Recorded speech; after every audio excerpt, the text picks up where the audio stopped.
To our friends from the Daiwa Securities Group, Mitsubishi UFJ Financial Group, Mizuho Financial Group,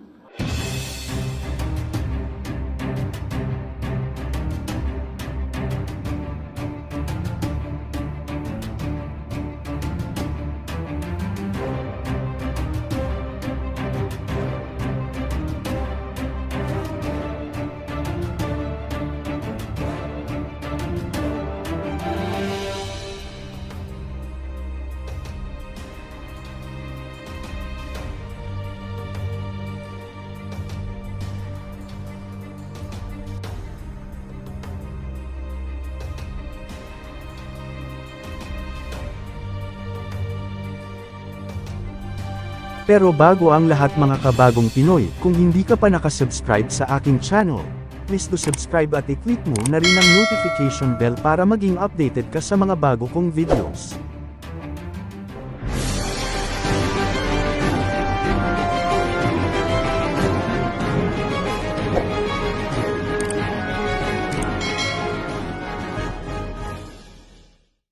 Pbbm, bumisita sa Japan upang makakuha ng maraming investments para sa ating bansang Pilipinas. Ngunit, sa likod nitong mga plano sa Pilipinas ay meron palang secretong plano. Makikita natin sa video na ang Fuji Bank o tinatawag na ngayon sa bagong pangalan na Mizuho Financial Group, ay isa sa mga kasali na nag-sponsor sa kanyang pagdating sa bansang Japan. Ang Fuji Bank ay isa sa mga bangko ng mga MARC0SES, kung saan mayroon silang nakatagong account sa kanilang mga kayamanan. Narito ang buong video.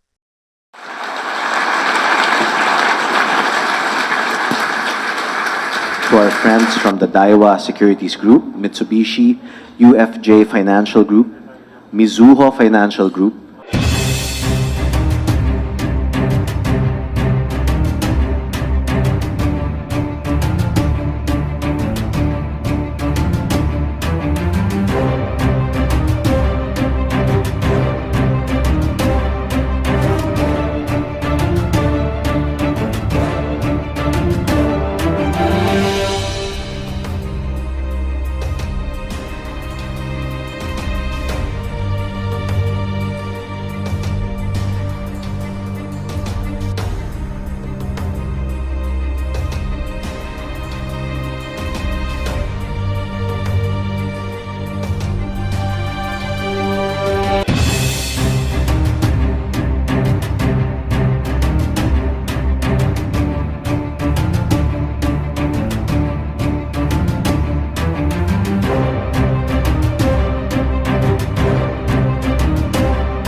keeping with the tradition of DTI's partnership with business organizations in Japan, and with thanks for their organizing a luncheon networking event between its members and officers and the Philippine business delegation, it is my honor to invite His Excellency President Ferdinand R. Marcos Jr. to deliver his message.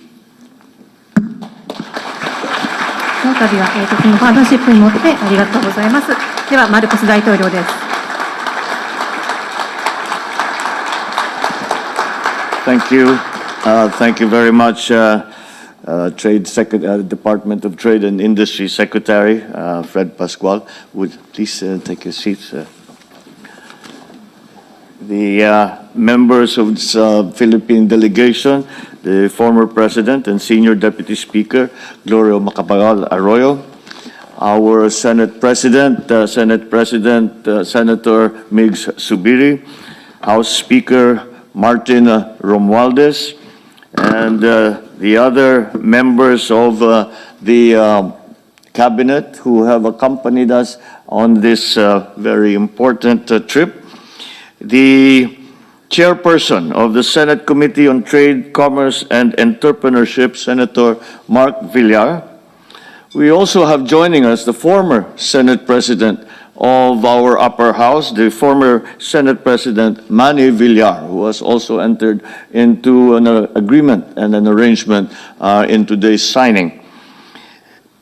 The Japan Chamber of Commerce and Industry Chairman, Mr. Ken Kobayashi, KUKUN1N Chairman, Mr. Masakazu Tokura, the Bokekai Chairman, Mr. Fumiya Kokubu, and the Keizai Doyukai Chairman, Mr. Kengo Sakurada.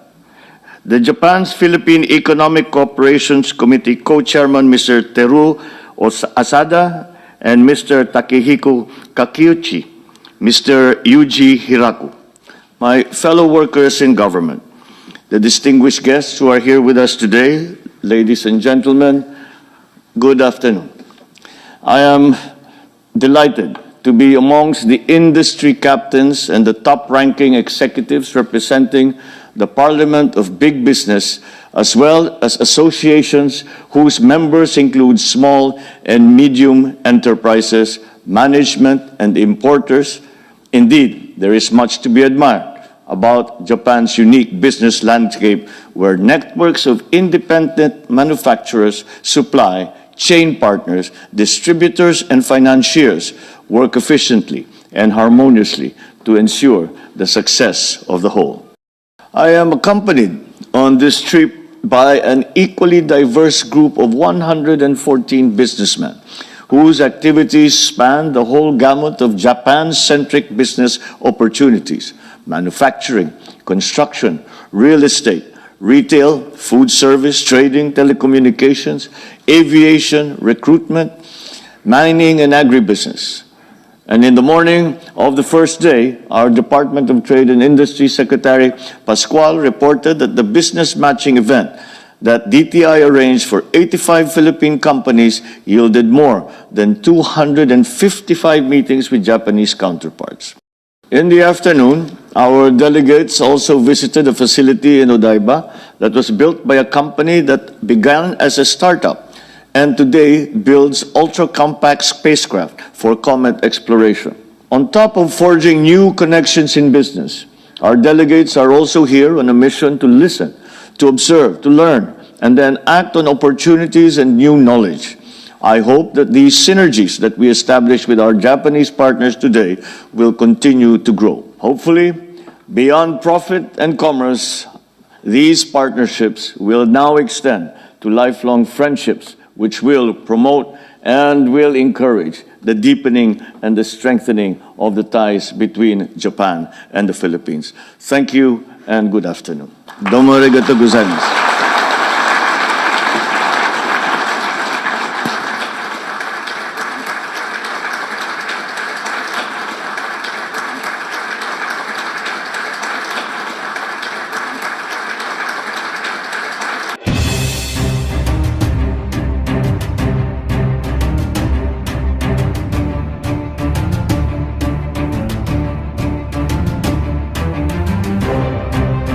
Sinabi rin ng ating Pangulo na mahalaga yung partnership between the ship owners and Filipino seafarers. Dahil sa ating kasaysayan, ang unang-unang OFW, sabi ng ating Pangulo, ay isang mandaragat o isang seafarer. Kaya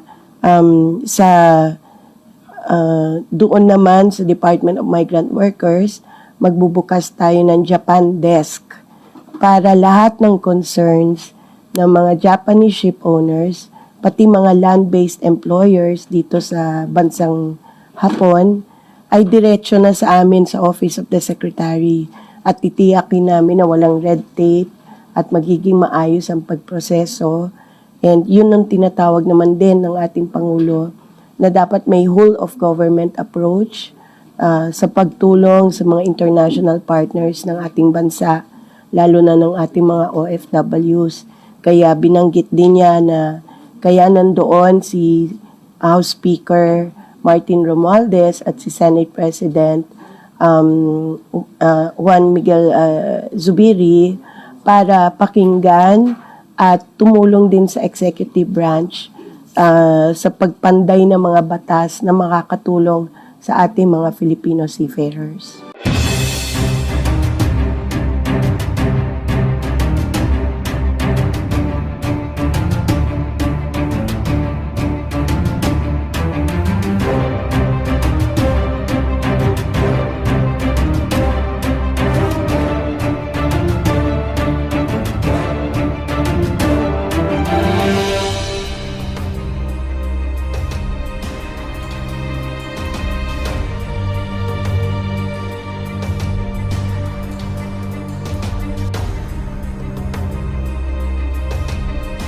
It is always good to have this contact that we are having now, especially between our two parliamentary bodies, in the constant coordination and discussion between our two legislatures is an important part of the continuing relationship of Japan and the Philippines. Japan remains as one of our most important bilateral partners. You are the second largest source of investment for the Philippines, second biggest trading partner to the Philippines, and the top source of development assistance. And you have been a reliable partner for the Philippines, not only in the past few years, but for a very, very long time, ever since we established the diplomatic relations in the 1950s.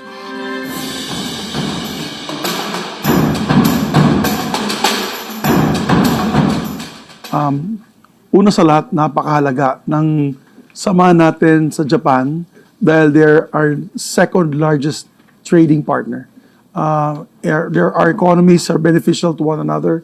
They provide one of the largest foreign aid to the Philippines and very, very soft loans that are used now for building our railways. Yung ating metro subway system na yan sa Metro Manila, that's a Japanese-funded project.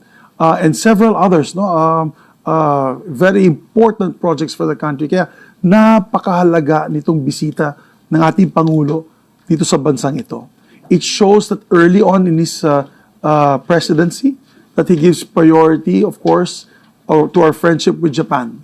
And that will, of course, highlight the next 5.5 years of our president coming, of course, into terms of all our projects and programs that will help our economy be lifted up from the pandemic levels, as well as infrastructure development.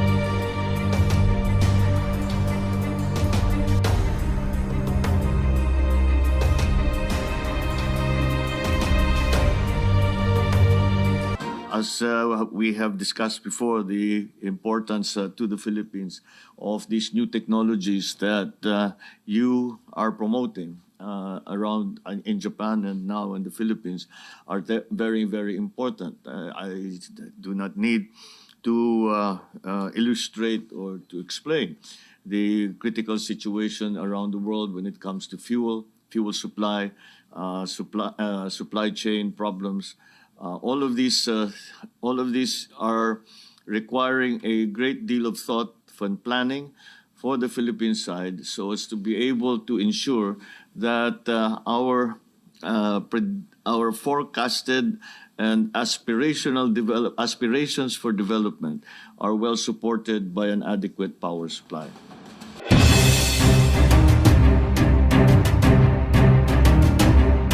At muli, gusto kong malaman ang inyong mga opinyon, mag-comment lang sa baba at mag-subscribe na sa aking channel, para updated ka sa mga susunod kong videos.